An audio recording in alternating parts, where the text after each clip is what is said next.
vocês sobre fé versus passividade. É possível ter fé e mesmo assim continuar vivendo de forma passiva? É possível a pessoa ter fé e mesmo assim não viver milagres? É possível. Tiago capítulo 2, o texto fala no versículo 14, vou abrir rapidinho aqui. Tiago 2,14 fala assim: meus irmãos, qual é o proveito de alguém disser que tem fé, mas não tiver obras? Por acaso semelhante fé pode salvá-lo? Se o irmão ou irmã estiverem carecidos de roupa e necessidade de alimento cotidiano, e qualquer dentre vós lhe disser, ide em paz, aquecei-vos e fartai-vos, sem contudo lhe dar o necessário para o corpo, qual é o proveito disso? Assim também a fé, se não tiver obras, por si só está morta. Mas alguém dirá, tu tens fé e eu tenho obras. Mostra-me essa tua fé sem as obras, e eu com as obras te mostrarei a minha fé. O texto está dizendo que a fé requer de nós uma atitude. Não podemos falar que temos fé e ser passivo. Se a gente tem fé na transformação do nosso mundo, temos que agir para transformar esse mundo.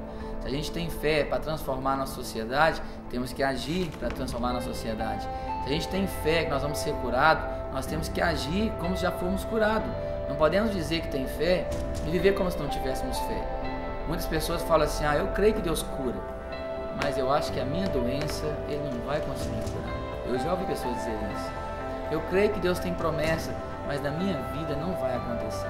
Eu creio que a vontade de Deus é que eu case, mas eu acho que não vai acontecer. Ou seja, a pessoa crê em Deus, mas não crê que Deus quer fazer na vida dele. Isso é uma fé passiva.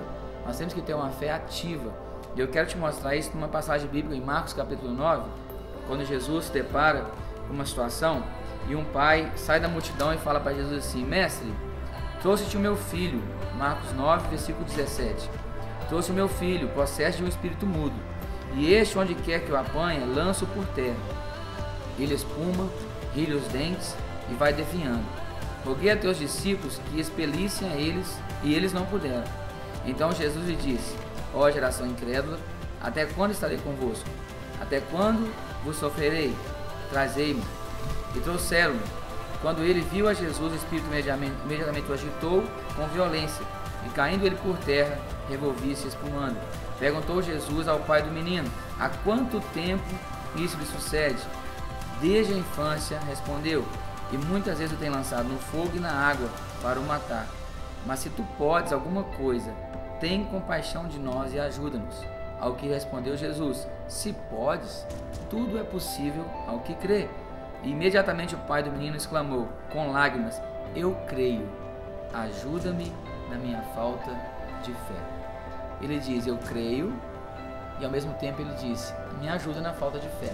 Ele acreditava em Jesus, por isso ele foi até Jesus, por isso ele foi até os discípulos de Jesus, por isso ele clamou por socorro, porque ele acreditava que Jesus podia, ele sabia que Jesus podia, mas ao mesmo tempo ele acrescenta, me ajuda na minha falta de fé. Ou seja, ele tem a fé que crê em Deus, mas ele não tinha a fé para poder crer que Deus iria fazer. É diferente, muitas pessoas creem em Deus, mas não conseguem crer que vai viver a promessa de Deus, não conseguem crer que Deus vai fazer a vida dele mudar, não conseguem crer que Deus vai curá-lo. Precisamos ter uma fé ativa.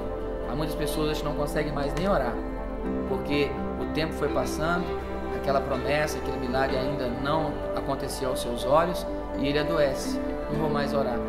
Como talvez o pai dessa criança a vida inteira batalhando com esse problema. Chega uma hora que cansa, talvez você cansou de orar, está passivo, você continua crendo em Deus, mas não ora mais. Talvez você continua crendo em Deus, mas não consegue vir muito à igreja mais. Muitas coisas podem estar acontecendo que vai tirando essa fé ativa do seu coração. Tenha uma fé ativa, continue caminhando, continue sonhando, continue orando, continue lendo a Bíblia, continue profetizando sobre a sua vida. Você não pode parar. Quem para, atrofia, enferruja, perde tempo. Levante onde você estiver, comece a orar mais, comece a ler mais a Bíblia, comece a profetizar a Bíblia sobre a sua vida, comece a crer, uma fé ativa e não passiva. Que Deus te abençoe. Lembre-se, Deus tem compromisso com a sua palavra. Creia na palavra dele e ela vai se tornar real na sua vida.